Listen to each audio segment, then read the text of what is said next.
Hello guys, आज के video में हम अल्ट्रासाउंड रिपोर्ट के बारे में जानेंगे, जिससे कि आप खुद एक रिपोर्ट को आसानी से समझ पाएंगे।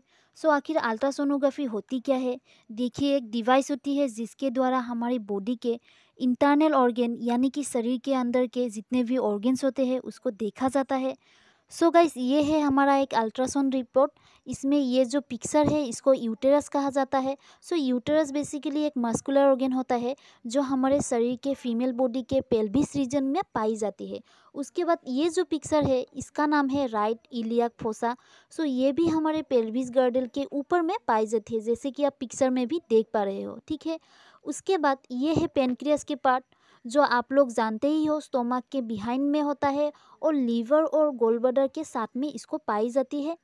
ठीक है, उसके बाद इसके साथ में जो ये पिक्चर है उसको स्प्लीन कहा जाता है। स्प्लीन का मेन फंक्शन ये होता है, उसमें क्या होता है, ब्लड स्टोर रहता है और ब्लड में जितना भी जम्स होता है उसको किल कर देता है। ठीक है, उसके बाद ये जो पार्ट है उसको लीवर कहा जाता है।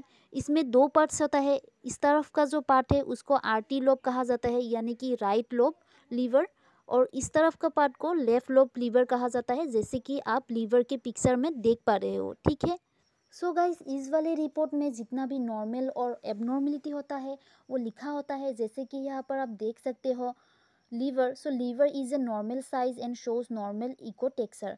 लीवर क्या है, इस वाली रिपोर्ट में नॉर्मल ही है। Intrahepatic portal and hepatic venous system appear normal.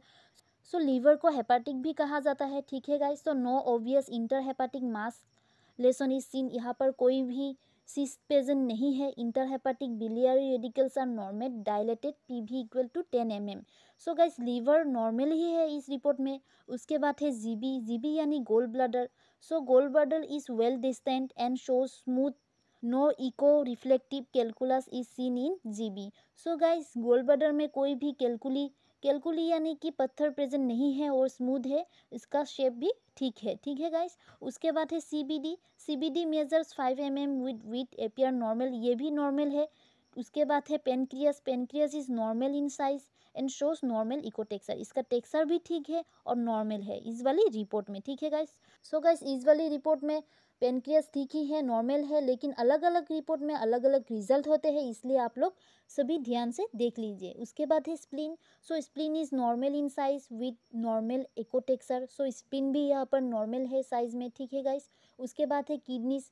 Both the kidneys are normal size में। ठीक है, किडनीज शेप में भी, पोजिशन में भी और कॉन्टूर्स इको एनाटोमी के लिए ठीक है। ठीक है गाइस, और नो एविडेंस ऑफ कैलकुलस और hydronephrosis is seen in both kidneys. ठीक है गाइस, कैलकुली का मतलब आप लोग जानते ही हो, पत्थरी कोई भी प्रेजेंट नहीं है। और हाइड्रोनेफ्रोसिस का मतलब ये है कि जब आपका किडनी फूल जाता है यानी कि स्वेलिंग हो जाता है और उसमें क्या होता है, यूरिन पास नहीं हो पाता है, यूरिन जमा होने लगता है, उस कंडीशन को आप हाइड्रोनेफ्रोसिस कहते हो। ठीक है गाइस, इसमें कोई भी हाइड्रोनेफ्रोसिस और कैलकुली प्रेजेंट नहीं है। उसके बाद है यूरिनरी ब्लैडर। यूरिनरी ब्लैडर में बेसिकली इसका काम होता है, जितना भी यूरिन प्रोडक्शन होता है उस ब्लैडर में जमा होती है। ठीक है, bladder is well distinct, shows and diffuse wall thickening. ये भी नॉर्मल है, no internal lesion is seen, यहाँ पे भी कोई सीज प्रेजेंट नहीं है गाइस। ठीक है, उसके बाद है uterus. Uterus is normal in size and position, uterus भी नॉर्मल है और यूटेरस का मेजरमेंट भी दिया हुआ है इधर 74 इंटू 34 इंटू 33 mm। ये बेसिकली नॉर्मल रेंज ही है। ठीक है गाइस, उसके बाद है ovaries. Right ovary shows a thin wall cyst measuring 30 mm। Guys, यहाँ पर ध्यान देने वाली बात ये है कि राइट ओवरी में क्या है, सीज प्रेजेंट है। इस वाली रिपोर्ट में क्या है, ओवरी में एक सीज प्रेजेंट है 30 mm का। ठीक है, लेफ्ट ओवरी इज नॉर्मल, लेकिन लेफ्ट ओवरी नॉर्मल है एंड इको टेक्सर भी इसका ठीक है। नो एबनॉर्मल सॉलिड और क्रिस्टल लेसन इज सीन, यहाँ पर कोई भी पत्थरी प्रेजेंट नहीं है, लेकिन राइट की तरफ की जो ओवरी है उसमें एक पत्थरी प्रेजेंट है 30 mm का। ठीक है गाइस, इम्प्रेशन नीचे दिया हुआ है इम्प्रेशन। इम्प्रेशन पे आप देख सकते हो यूएसजी क्या रिवील करता है, माइल्ड सिस्टिक है, जैसे कि ऊपर ही राइट ओवरी में क्या था, 30 mm का सिस्ट प्रेजेंट था, इसलिए इसमें दिया हुआ है माइल्ड सिस्टिक। ठीक है, उसके बाद दिया हुआ है dysfunctional follicle in right ovary. Right ovary में क्या है, डिसफंक्शनल फोलिकल, फोलिकल का मतलब ही है सिस्ट। ठीक है गाइस, सो गाइस यही था एक अल्ट्रासाउंड रिपोर्ट के बारे में। आई होप कि मैं आप लोगों को समझा पाई हूँ। अगर आपको फिर भी कोई डाउट है तो आप कमेंट कर सकते हैं। Thank you.